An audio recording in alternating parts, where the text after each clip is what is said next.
Hi, I'm Sarah Rackham. I'm a community development worker working in the Katherine Low Settlement in Battersea High Street. I've been involved with the Wandsworth Welcomes refugee group from over a year ago when Fleur and I had an initial conversation to say that we need to do something and how could we start bringing people together who feel strongly about the situation for refugees. And so coming along tonight to a meeting where 124 people, Wandsworth residents, had actually come out to show their solidarity and to take an active interest in what Wandsworth Welcome refugees could be doing and hear the stories that we heard. I mean, it was very moving, particularly hearing from Gassan, because his account of his own circumstances was absolutely telling, because he's got here safely but he isn't united with his family and his accountancy qualifications aren't recognised, so he's not able to get going and get into employment. And so, as Celia was saying, it's not just getting people here, it's helping them once they are here to establish themselves and create a life that's a decent life. I think the great thing about tonight is that it was a huge feeling. People have a real need to come and stand up and be counted and show that we are decent human beings, that we see each other as humans, not numbers, not statistics, not aliens. And the feeling in the hall was that's what we want to be doing, that's what we need to get together and show loudly, that there's a kind of voice which is different from the referendum results last week, that we do believe in a united world and globalisation is important, and that each of us as individuals want to play our own part, but we'll do that better if we're stronger together and we find ways of doing something practical to be of help.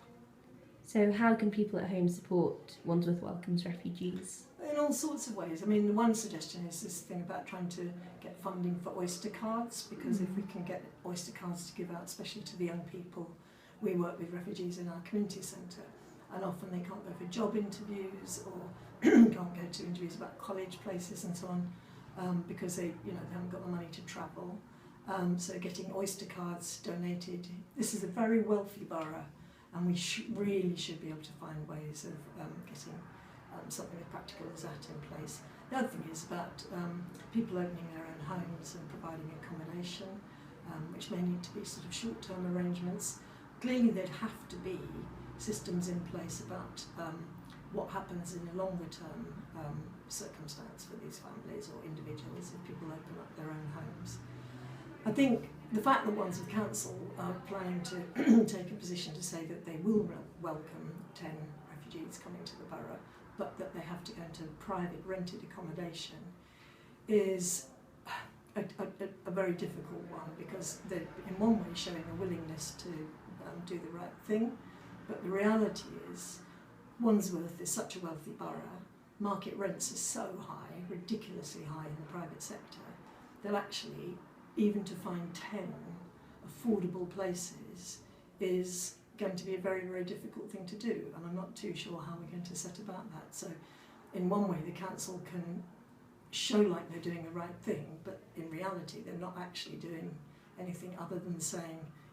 go, okay, it's over to you guys, find them the private rented places and then they can come to our borough. So it's not that great. And if you could encourage everyone watching this video, because hopefully there will be people watching this, to do one thing to help refugees, what would it be? I think one simple thing is the idea of a poster in